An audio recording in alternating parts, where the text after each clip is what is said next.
Okay, 2014. Snapchat was found to have a vulnerability that allowed hackers to access user phones and user numbers. And usernames, sorry. 2018, Facebook leaked around 50 million records of personal information.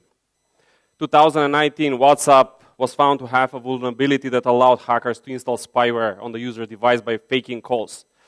2020, in Zoom, you know that you were able to hijack meetings or go into the meetings, although you were not invited. The same year, TikTok was found to be collecting user information from the user's clipboard without users' knowledge, violating their privacy. We are all doing that, right? And of course, this is powered by ChatGPT. I mean, I know these cases, but I don't know the details. What I do know is that in 2020, there was a phishing campaign in Europe which allowed hackers to gain access to credit card and debit card information. I was involved, not hacking it, but unfortunately patching it. And a few years before, hard-coded keys were unintentionally included in the application bundle. Where is Peter now? I'm going to discuss about this in more details afterwards. So, application security matters. I mean, with the evolution of the mobile devices in the past decade, it's clear it has to be a priority. Maybe not number one, but it is for users, for developers, because we need to protect our sensitive information. Right? So, my name is Orce Mihailov. I'm working as a technology leader at Etc. And in Etc., besides doing digital products really well, we do two other things. The first one is people development and people care, and the other one is security. Although Peter announced it, I'm really good with the first one, people, not that great with the last one, and I'm definitely not the one to do keynote presentations and PowerPoints, for sure. So, sorry for the bullet points you're going to see. And obviously, we are going to discuss the thing which I like the most, which is security. I will try to give you some hiccups, actually, which we had in the past, not the most expensive one. We can discuss those afterwards. I'm not allowed to share a lot of details, but the most obvious one. So we are going to discuss about top security threats we have on the mobile devices. We are going to discuss how important is encryption and secure coding practices, vulnerability testing and assessment. By the end of this presentation, I hope that you will get enough information to start assessing your applications, your current one. It's better to assess your future one and improve your security in order to protect the sensitive data of your users. I'm not sure whether you know, but you don't need to invent something. I mean, everything is there already. So there is application verification standard, industry standard, which is already developed a few years ago, maybe 10 years ago or something like that, and you just need to go there and check their security controls and see how those security controls are applicable to your mobile application. They categorize the security controls in three categories. The first one, obviously, standard security. Second one is defense in-depth. Third one is security controls which provide you with resilience against reverse engineering and tampering. The last category, it's really something. The first one, standard security. So this one is applicable for all applications. If you are implementing security controls which are in this group, that means that you have good code quality, you're dealing with handling sensitive data most probably properly, and you're doing you're using the features of the mobile operating system properly. As I mentioned before, it's applicable for all applications, and everybody should go and check that the security controls here are the most obvious things which you can think of. The next one, defense in depth, goes way beyond standard security. In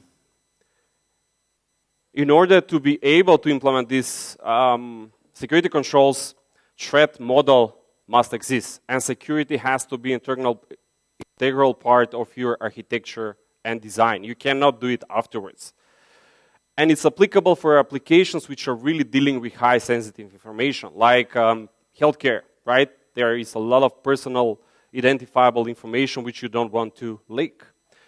Or financial industry, when you're moving money, dealing with credit cards and debit cards. And the third one, the hardest one, is actually, resiliency against reverse engineering and tampering. What that means. We will hear about it afterwards at the end. Actually, applications which are really implementing this category, we can say that they have state-of-the-art, successfully implementing. They will have state-of-the-art security. And we can say that those controls were implemented to prevent specific client-side, client-designed attacks.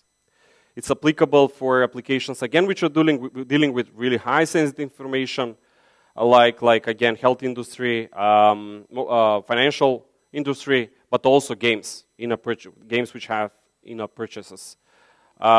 Or applications which has great or some intellectual property inside, some great algorithms which they don't want to reveal, or maybe nowadays AI models, pre-trained AI models which competitors can use when they are in the wrong hands.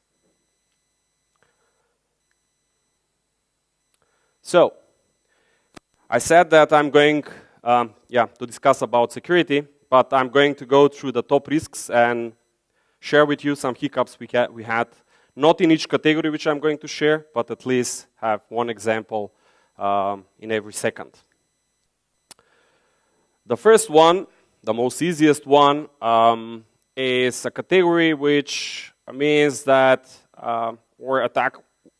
you're causing weaknesses when you are misusing some platform security, some platform specific feature, or a failure to use some platform feature. Like platform permissions or misuse of biometry, misuse of keychain, or other feature which exist in the mobile operating system. I will try to give you some examples. So, one example would be you're transferring sensitive information for inter-process communication by using passwords. I know that that's an obvious thing, nobody does that, but a lot of people are doing that, right?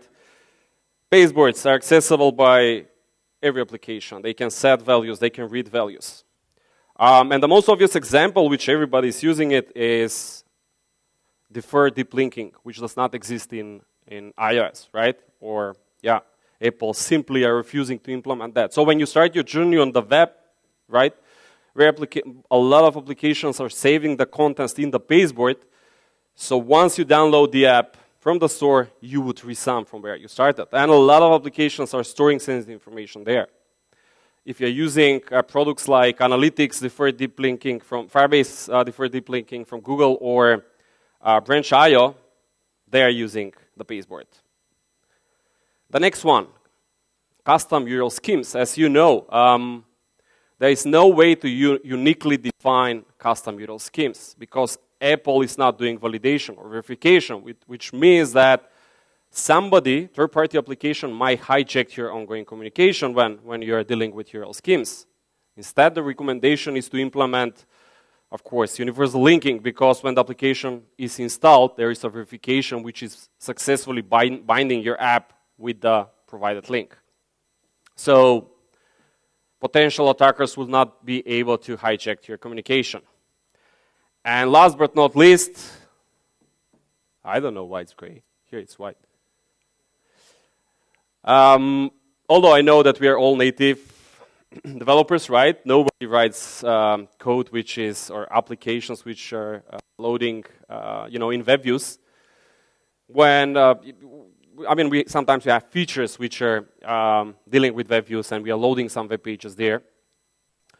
So if the web view is not properly configured, right, it could be misused and malicious code can be injected through JavaScript or so, and then steal your sensitive information like login credentials or even worse, credit card information and so on. So whenever you are tempted to use web views, it's better to use Safari View Controller. Why? Because it still belongs to your app, right? It has the same user experience as the app. It is launched from the app, but it's a different process. It's sandboxed, so it cannot access the data which you're dealing with. The next one I have here is not properly handling credentials. So when those are not handled properly, it could have significant security issues. What that means is that you should never hard-code credentials within your app. Neither the configuration files you have, neither the code. When you're transmitting credentials, you should transmit them securely.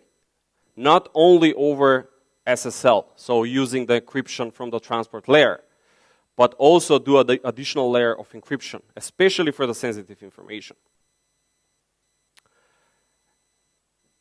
I assume, my guess is that 80% here stored access tokens and credentials in user defaults, right? Don't do that. Always store your credentials securely. And by credentials, I don't mean usernames and passwords. I mean access tokens. So never store credentials provided by the user, but implement mechanisms which you would use to authenticate afterwards, like having secure access token long enough, revocable from your APIs, refreshable from your APIs, and so on. And always use mechanisms which are, for authenticating the user, which are robust and giving challenges to potential attackers, to either brute force or attack it in other way. So always use strong passwords. When possible, use second factor.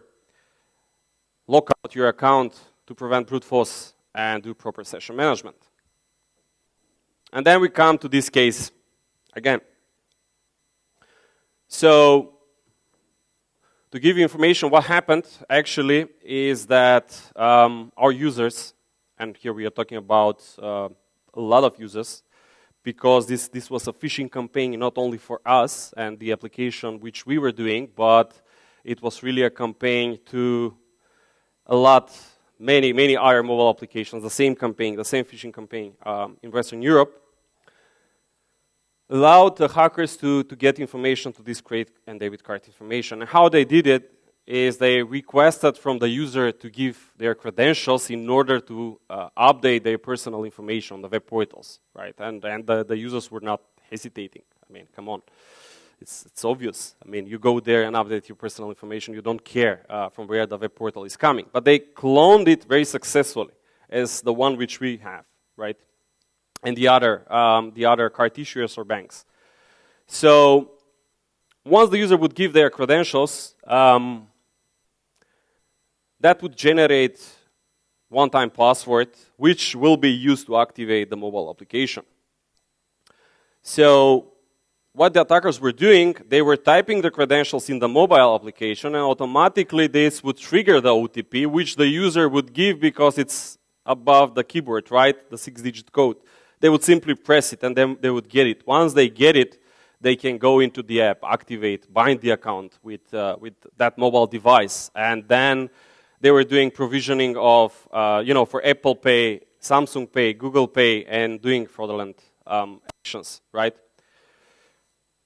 And then we patched the solution. It is obvious. We should prevent users entering information, right? Like the OTP password. So what we did, we invented the long URL OTP. That's a universal link which we send in SMS or mail instead of 6-digit code. Because the user would be hesitating to copy and pasting it in the phishing website. And if they click it, but they did not start the flow, if the attacker started the flow from his device, then we would inform them, hey, there is a fraudulent action, you're phished most probably. Be careful. We did a lot of education as well, because we find out afterwards, we did interviews with the users that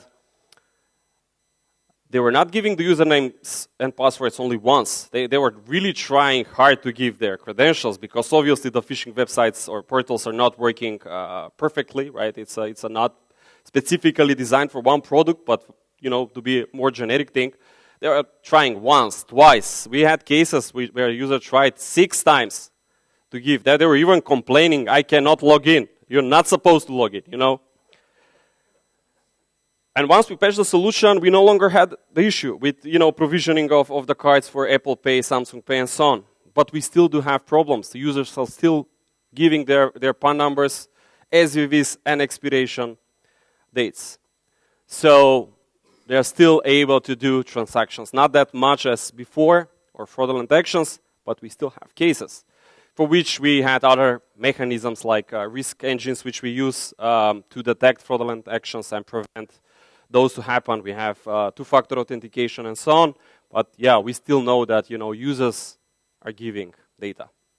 So if you might think that the attackers would do super fancy stuff, hooking the application or so, no, they are going to do obvious things. This category means that you have a weakness with the supply chain, so with your process of development, distribution, or integration process. So when you're integrating third-party components, make sure that you're verifying them and validating it properly. You're checking the code, you check what is inside, especially when you're dealing with sensitive information. What that means is that you should trust only, you should use components which are trusted, accepted by the community. Or if it is something which is not popular, check it in details, even the code which is inside. Disable debugging features in production. There are mechanisms which will allow you to automatically prevent debugging features to end up in the binary on production, like preprocessor macros, debug features, and so on. And then, lack of security-based secure coding practices, penetration testing, vulnerability assessment, and having a guideline for writing secure code might be an issue as well. So organize these techniques as well. Do training with your developers and raise the security awareness.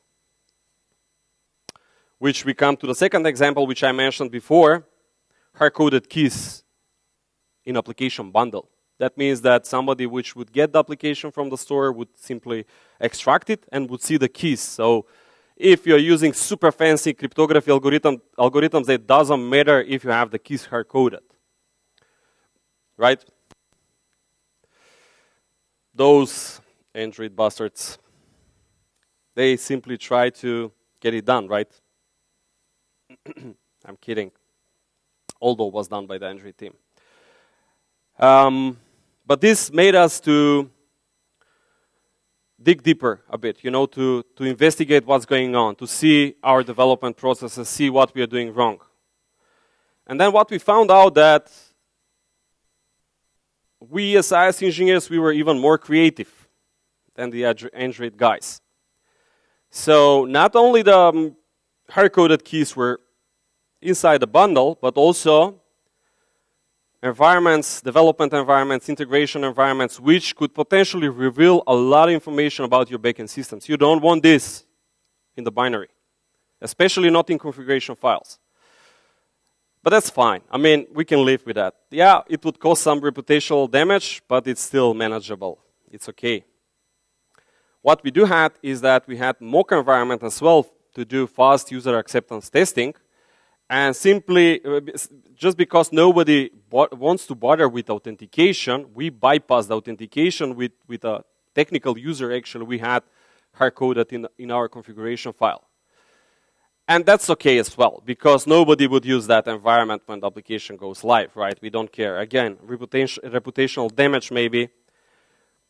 But that account, also the same one, was used for our CI/CD pipeline, which could have pulled the code, and whatever we do inside would be simply revealed, right?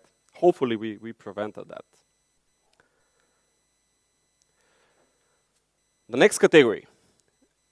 Weaknesses in this category usually happens in two main ways. The first one is the attacker would completely bypass your mobile application, and they would try to they would find other ways to attack your backend systems. And the second one is that they are going to use your application and then try to attack the backend, as a mean of authentication, and then they would try to access the backend. We'll have some examples for that as well. So, sorry, the encryption algorithms doesn't matter if you're mishandling your keys. And when you're doing these mechanisms, make sure that you use widely used and industry standards for token generations, which are long enough, secure enough, pseudo-random, and so on. As I mentioned before as well, don't store credentials with remember me functionality. Store tokens, but not credentials. Never do local authentication as a mean to authenticate to the backend system. And don't use weak passwords. Although it means, it sounds like obvious things, but always check the permissions on the backend side. So never set the user's role or permission from the front end. On the backend side, there has to be always a check for every resource you're trying to access specifically. So for every user, for every identity. And always have independent checks for every user. Because sometimes they're neglecting the hidden endpoints they might have, assuming that that user and only that user would get the list of endpoints he needs data from. Like one example, you were trying to get the transaction details for a transaction within your card, right? And they might assume that since dynamically you're fetching the list, they might assume that the other ones wouldn't be able to see that data for this user. But by tweaking the IDs, you might get access to, right? So always do that on the backend side. Which comes to the next hiccup I had a really long time ago when we were doing I was doing some fitness application where we had videos, about fitness. We had in-app purchases to buy packages, not all at once, but group of videos. And by just changing the filtering logic, if you dig deep enough into the app and do statistical analysis, you would see that by just tweaking the filters of the APIs which are being called, you would be able to access all of the videos. Right? We fixed that as well afterwards. In the mobile applications, we always have input fields, right? Different one. Some which are handling text, some are handling numbers. There are many others. So you should always validate those inputs because you might end up in a situation where you are really have wrong data into your database, making the integrity of the data, to not have integrity of your data and have other fraudulent actions. And also check the context as well when you're checking or you're validating your inputs. Why? Because somebody might do or inject fraudulent or malicious code within your input fields, like SQL injection or command injection things, right? They might inject a command which will, at the end, drop your tables on the backend side. So always validate those. But most probably you would not validate those on your front end, but rather on your back end. So in our case, we have a really, really good component, which is doing these checks for us, checking for triggering such filters in case we see something in the content is not properly set, like SQL injection filters and so on, which cause our application to be blocked for some users because some users were doing stuff in their text fields like using some patterns from SQL, which obviously will be recognized as SQL injection and on the backend side. And in the end, they are going to drop all of those requests. So all of those requests were failing for this user. But simply because we didn't want to lose the user behavior tracking for these users, so we were using this mechanism for user behavior tracking, I did not mention that, we were also storing those events in a secure way on the device as well. And we were trying to dispatch them over and over and over again. And obviously those requests will fail. We would collect so many events that at the end, after a few months or a year or so usage of the app, the application would become unusable because we were doing intensive encryption and decryption of the events we have in our database. So when you're implementing such mechanisms, make sure that you're dealing it in the right way and not causing additional issues in your app. So user experience always matter. You should find the right balance, always.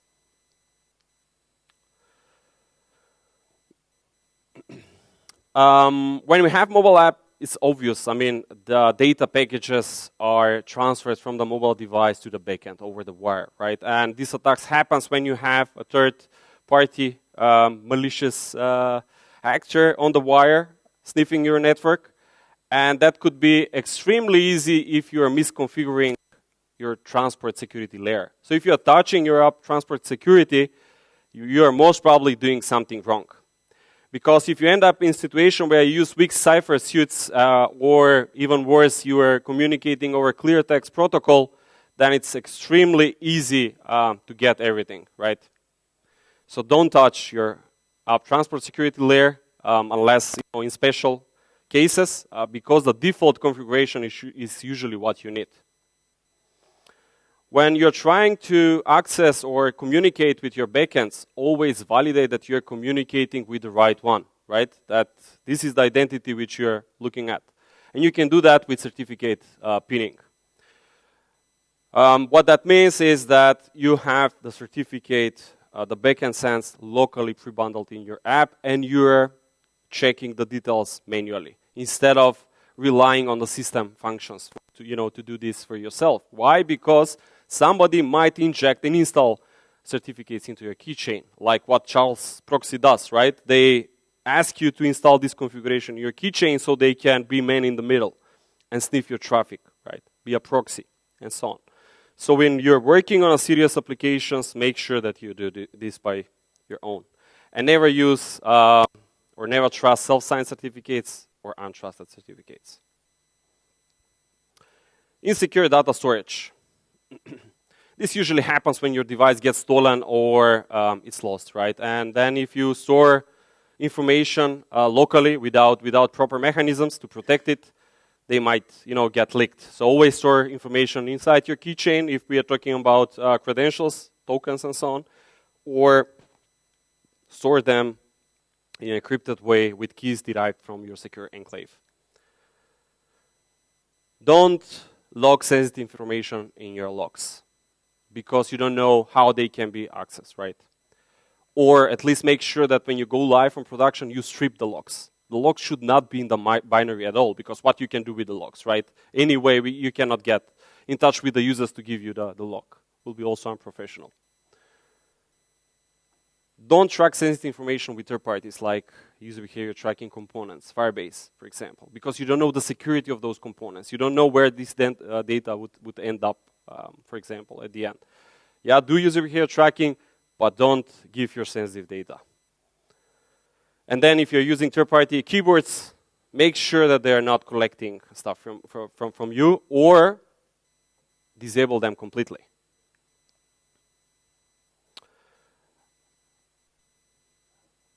The algorithms which you're using doesn't matter if you're mishandling your keys. I mentioned this several times. So never hardcode your keys. Find other ways. There are techniques which you will still hardcode your keys, but you will obfuscate them. Or you would, there are mechanisms like white cryptography, steganography. You will hide the keys, or it will not be obvious, by just extracting the app to see your keys.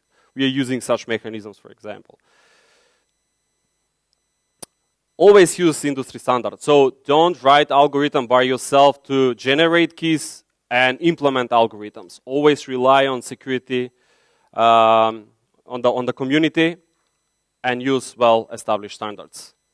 And don't use deprecated algorithms like SHA-1 or MD5, for example.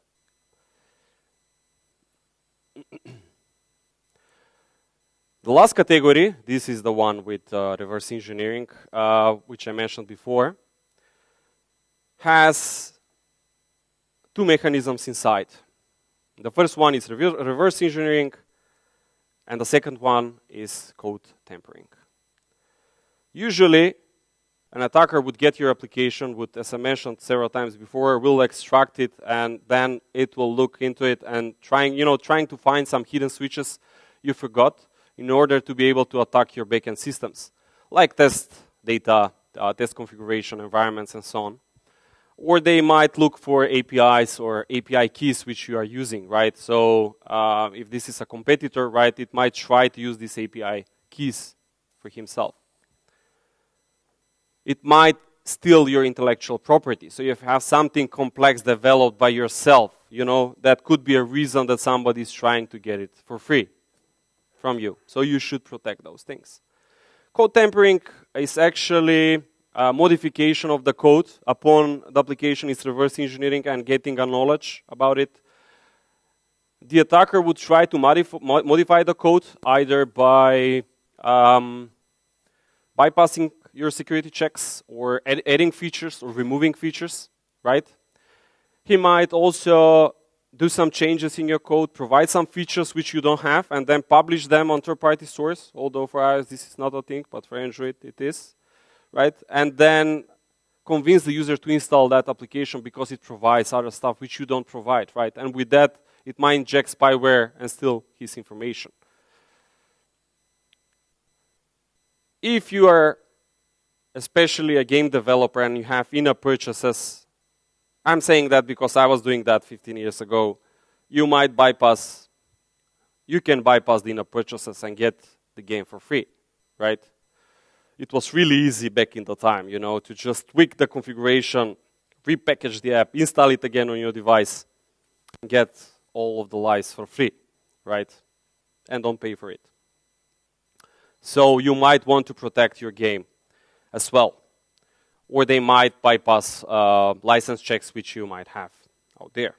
Which gives me, you know, to the last example which I have here. So we had a ticketing application, you know, to buy tickets for public transport.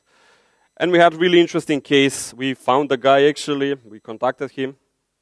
What he did is he used the application to authenticate and then hook the application to tweak the amount which we charge for the tickets. Because we had one API which is providing the amount and other API which is doing the purchase, and they did not communicate, right? Obvious thing. And he was buying the tickets for some time. Then we offered him something, a good device and so on, to tell us how he did this. And yeah, I couldn't believe that this could happen. I mean, come on. And when you're dealing with binary protection, a lot of tools, you cannot do this by yourself. You should rely on tools, on products which you can go and buy. And these tools have two things in common. The first one, they are doing crazy state-of-the-art security guarding and checks. And the second is they really suck. They're really state-of-the-art, but they're really, really slow. It's not straightforward to integrate them. You'll have a lot of issues. It's maintenance nightmare. Really, I mean, in order to upgrade to a new version or you develop a new feature, it put everything, you know, everything will fall apart. You're fixing the door, but the window actually is being destroyed out there. We had a case for Android when once applying those guards, the application was recognized as a malicious by antiviruses, for example, because what they are doing, they are heuristically checking the code which you have there. And yeah, the application was recognized as a malicious as well. And as I mentioned before, issues would stop working out of nowhere, for example. So, final thoughts. And why you didn't say me that there is another one there? As security becomes a crucial concern for developers and users, you should not do it because it's fancy. Right? You should do proper analysis, proper assessment, proper penetration testing, and based on that, decide what type of security controls you will implement. Because these things are really time-consuming, and yeah, your focus should be on user experience and users, and build great apps instead of doing these kind of things. So always have the balance. Thanks.